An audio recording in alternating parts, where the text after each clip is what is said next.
अब देखो, जैसा यहाँ बोमन ईरानी का कैरेक्टर कहता है कि he took him into his trance, Sanjay Dutt की तरफ इशारा करते हुए। What if ये डायलॉग एक सीक्रेट हिंट की तरफ इशारा कर रहा है जो कि इस ट्रेलर में नजर नहीं आ रहा है, समथिंग जो एक अल्टीमेट ट्विस्ट हो सकता है।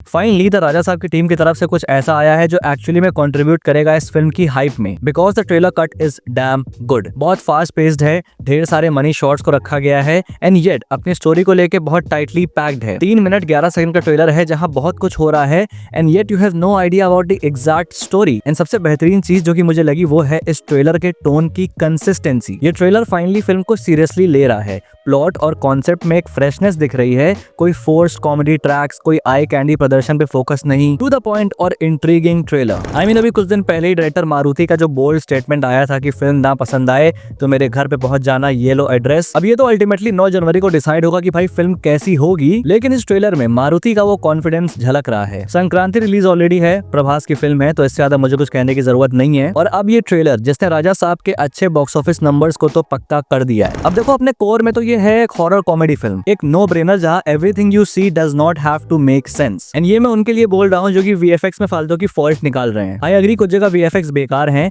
वहीं कुछ जगह आई वाज डैम इम्प्रेस्ड, जैसे कि ये वाला शॉट। बट अगेन ये कोई कल्कि 2898 एडी नहीं है जहां पर the visuals have to justify the spectacle. यहाँ पर फोकस एंटरटेनमेंट पर है और राजा साहब वो प्रोवाइड कर सकती है। तो खराब वीएफएक्स और इन जैसी चीजों को अगर साइड कर दो तो जो फैमिली ऑडियंस है और जो मास कमर्शियल ऑडियंस है उनको ये फिल्म हिट करेगी। एंड जैसा मैंने कहा कि भाई ट्रेलर बहुत अच्छा है इस बार का, ये डेफिनेटली इंटरेस्ट क्रिएट करेगा। फिल्म कैसी होगी अगेन वो 9 जनवरी को मालूम चलेगा, but for now at present the trailer cut is good. ये तो हो गया ओवरव्यू, अब थोड़ा बढ़ते हैं डिटेल्स की तरफ। जैसा ट्रेलर में थीम दिखाया है इल्यूजन, वैसे ही इस ट्रेलर में भी इल्यूजन है। जो दिख रहा है वो माइट भी एक्चुअली में सच ना हो, so let's try to break that illusion. Stay tuned. तो क्या कर लेगा बे? तो ट्रेलर स्टार्ट होता है प्रभास के कैरेक्टर की दादी गंगम्मा से, जिनको भूलने की बीमारी है, लेकिन ऐसा भी मेंशन होता है कि वो उस एक इंसान को नहीं भूलती, विच इज संजय दत्त, जिसको आगे हम देखते हैं कि वो एक स्पिरिट फॉर्म में आता है और उसकी दादी को पुकारता भी है। जो अर्लियर स्पेकुलेशंस थे, जो कि बहुत लोगों ने मेरी वीडियो में कमेंट भी किया कि जो संजय दत्त है he is some kind of exorcist और प्रभास के दादाजी कोई और है, कोई स्पिरिट है, प्रोबेबली उसी के हमशक्ल, जो हम ये अज्यूम कर रहे थे। बट टर्न्स आउट कि ये ट्रेलर कंफर्म करता है कि संजय दत्त ही प्रभास के दादाजी के कैरेक्टर में है। फिर नेक्स्ट सीन आता है जहां राजा साहब एके प्रभास अपने दादाजी को कन्फ्रंट करता है, लेकिन as suppose to earlier scenes जो हमने टीजर और ट्रेलर में देखे थे, जहां कॉमेडी हॉरर वाले एलिमेंट्स हैं, यहाँ चीजें थोड़ी सी इंटेंस होती दिखती हैं। अब यूजुअल हॉरर कॉमेडी वाला प्लॉट पॉइंट होगा कि जो प्रभास है वो इस महल में आएगा अपने दादाजी के, और ये जानने के बाद कि वो एक राजघराने का वंशज है, लेकिन इस महल में उसके आने का मोटिव क्या है उसका एक हिंट हमें ये नया ट्रेलर देता है। जैसा हम देखते हैं कि उसकी दादी को उसके दादा की स्पिरिट कंटिन्यूअसली डराते रहती है। क्यों डराती है उस पर भी आगे बात करेंगे। अब प्रभास मोस्ट प्रोबेबली अपनी दादी को इस स्पिरिट से पीछा छुड़वाना चाहता है, एंड जब उसे पता चलेगा कि ये स्पिरिट और कोई नहीं उसके अपने दादा की है, जो कि एक इविल स्पिरिट है, तो वो अपने क्वेस्ट पे निकलेगा अपने दादाजी के बारे में जानने के लिए, उनके स्पिरिट रूप के पीछे की कहानी एक्सेट्रा। अभी तक पिछले टीजर ट्रेलर में ये तो सिंपल हॉरर कॉमेडी वाला सीन लग रहा था, लेकिन ये ट्रेलर थोड़ी सी और लेयर्स ऐड करता है इस फिल्म की कहानी की, जहाँ सबसे पहली चीज जो हमको पता चलती है कि प्रभास का इस महल में आना एक्चुअली में उसके दादाजी के द्वारा सेट किया गया एक ट्रैप होता है। आखिर तू मेरे जाल फंस गया।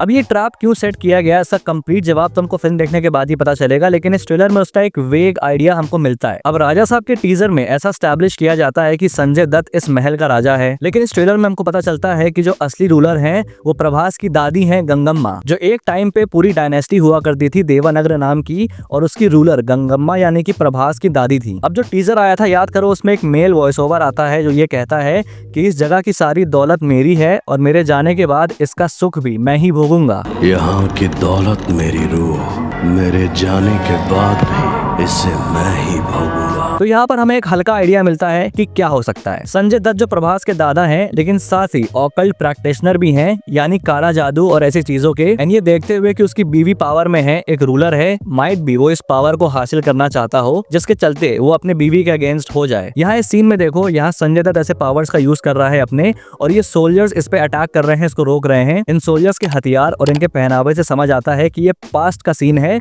जब देवनगर एम्पायर था। हाँ, यहाँ पर हम लैंप देख सकते हैं, विच मीन्स ये एम्पायर बहुत ज्यादा पुराना नहीं है। माइट भी ये ब्रिटिश एम्पायर के दौरान या उसके बाद का एम्पायर हो सकता है, क्योंकि गैस और इलेक्ट्रिक लैंप्स को ब्रिटिश ने ही इंट्रोड्यूस किया था। हम ये ट्रेन भी देख सकते हैं जो अगेन ब्रिटिश ने ही इंट्रोड्यूस किए थे। सो हाँ, ये देवनागरा एम्पायर का टाइमलाइन ब्रिटिश पीरियड के अराउंड या उसके बाद का हो सकता है। नोट कि देवनागरा एक फिक्शनल एम्पायर है, कोई असली एम्पायर इस नाम का एग्जिस्ट नहीं करता था। कमिंग बैक, संजय दत्त यानी कि प्रभास के दादा अपनी इविल पावर्स का यूज करके मोस्ट प्रोबेबली गंगम्मा को ओवरथ्रो कर देगा, बट संजय दत्त भी इवेंचुअली मारा जाएगा या खुद मर जाएगा due to any other reason, and that's why he comes back as a spirit. And ये जो गंगम्मा की भूलने वाली बीमारी है, ये आई बिलीव संजय दत्त के इवल मैजिक का नतीजा है। एंड अब Sanjay Dutt who is a powerful spirit इस महल को कैप्चर करके बैठा हुआ है, जहाँ फिल्म के मोस्ट ऑफ द पार्ट्स में हम प्रभास और उसके साथ वालों को महल में फंसे हुए देखेंगे, बिकॉज दो डायलॉग्स आते हैं। पहला ये, यहाँ लोग आते अपनी मर्जी से, लेकिन जाते सिर्फ आपकी दादा की मर्जी से। दूसरा ये वाला बाय बोमन ईरानी, जो आई थिंक कोई एक्सपर्ट है इन स्पिरिट्स और मैजिक के सब्जेक्ट में। पेंटिंग, आर्किटेक्चर, इनके जरिए हिप्नोटाइज करके वो किसी को भी ट्रांस में लेकर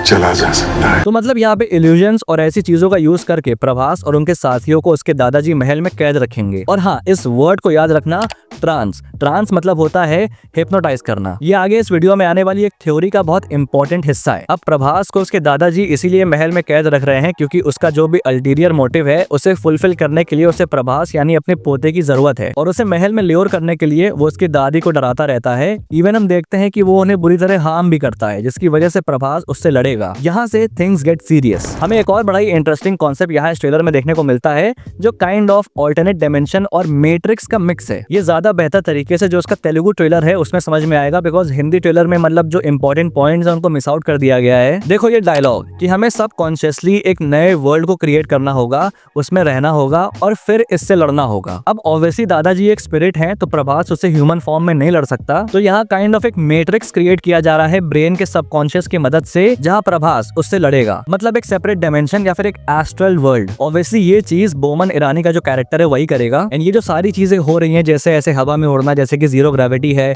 ये सैंड, ये प्रभास ऐसे लड़ रहा है उड़ उड़ के, ये सब आई बिलीव इसी सबकॉन्शियस मैट्रिक्स के अंदर हो रहा है, जहां अब वो इन स्पिरिट्स को हार्म कर सकता है और दादाजी की स्पिरिट का सामना कर सकता है। साउंड्स रियली इंटरेस्टिंग अगर ठीक से एग्जीक्यूट किया जाए तो। फिल्म में ये ऐसा ही होगा या फिर कुछ और होगा, ये तो रिलीज होने के बाद ही पता चलेगा। जो मेरा अजम्पशन था वो इस डायलॉग के बेसिस पर ही था। अब आते हैं ट्रेलर के एंडिंग डायलॉग पे, जहां बोमन ईरानी कहता है कि he took him into his trance, और ये बात वो संजय दत्त की फोटो की ओर इशारा करते हुए कहता है कि उसने इसे अपनी ट्रांस में ले लिया। He took him into his trance.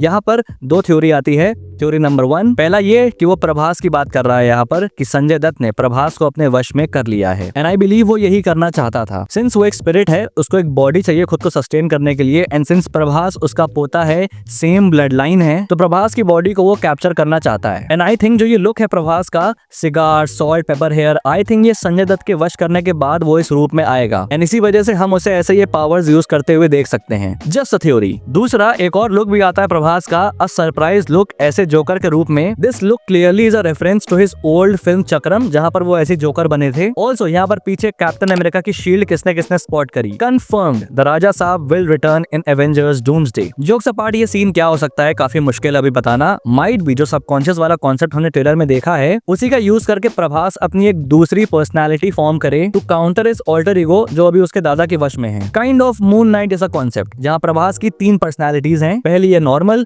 दूसरी है बैडएस टाइप्स और तीसरी है इंटेंस और डेंजरस जोकर वाली। अब इसी डायलॉग का एक दूसरा अनएक्सपेक्टेड ट्विस्ट भी आता है। अब देखो, जैसा यहाँ बोमन ईरानी का कैरेक्टर कहता है कि he took him into his trance, Sanjay Dutt की तरफ इशारा करते हुए, व्हाट इफ ये डायलॉग एक सीक्रेट हिंट की तरफ इशारा कर रहा है, जो कि इस ट्रेलर में नजर नहीं आ रहा है। समथिंग जो एक अल्टीमेट ट्विस्ट हो सकता है इस फिल्म के प्लॉट का। व्हाट इफ जो मेन विलन है वो प्रभास के दादा नहीं बल्कि कोई और ही है, कोई इवल स्पिरिट या फिर कोई ऐसी पावरफुल एंटिटी। अब यहाँ पर गौर करो, संजय दत्त के सर पे ये निशान यहाँ पर हम नहीं देख सकते इस फोटो में, एंड यहाँ पर he looks quite normal. What if villain कोई और है और उसने प्रभास के दादाजी की बॉडी पर वश कर लिया हो और सारी ऑकल्ट प्रैक्टिसेस को अंजाम दिया हो, और अब उसके दादाजी की बॉडी नष्ट होने के बाद खुद को सस्टेन करने के लिए उसको प्रभास की जरूरत है, यानी कि उसके पोते की। और यही फिल्म का एक अल्टीमेट ट्विस्ट हो सकता है कि माइट भी उसके दादा को हम विलन समझ रहे हैं पूरी फिल्म में, लेकिन अल्टीमेटली कोई और ही विलन निकले। थ्योरी। ओके भाई, तो इससे ऊपर नहीं जाते हैं, असम्पशंस और थ्योरीज को लेके यही वीडियो खत्म करते हैं, and let's hope for a good movie. मेरा मानना है कि not every film needs to be cinema. कुछ फिल्में प्योर ब्रेनलेस एंटरटेनमेंट के लिए होती हैं एंड राजा साहब कैन बी डैट। और अगर एक अच्छे एक्सटेंट तक भी ये फिल्म ऐसा कर पाई तो आई बिलीव इट्स गुड। बाकी एंड रिजल्ट क्या होगा वो जानेंगे हम 9 जनवरी को। अभी फिलहाल के लिए अगर तुमको ये वीडियो पसंद आई है तो भाई लाइक कर देना और हाई पॉइंट्स देना मत भूलना। और अगर पहली बार यहाँ पे आए हो तो सब्सक्राइब कर लो इस चैनल को ऐसी और वीडियोस के लिए, और हाँ मेरे इंस्टाग्राम को फॉलो करना मत भूलना। Till then, this is your Pop Culture Net signing off. Will see you guys in the next video and thanks for watching.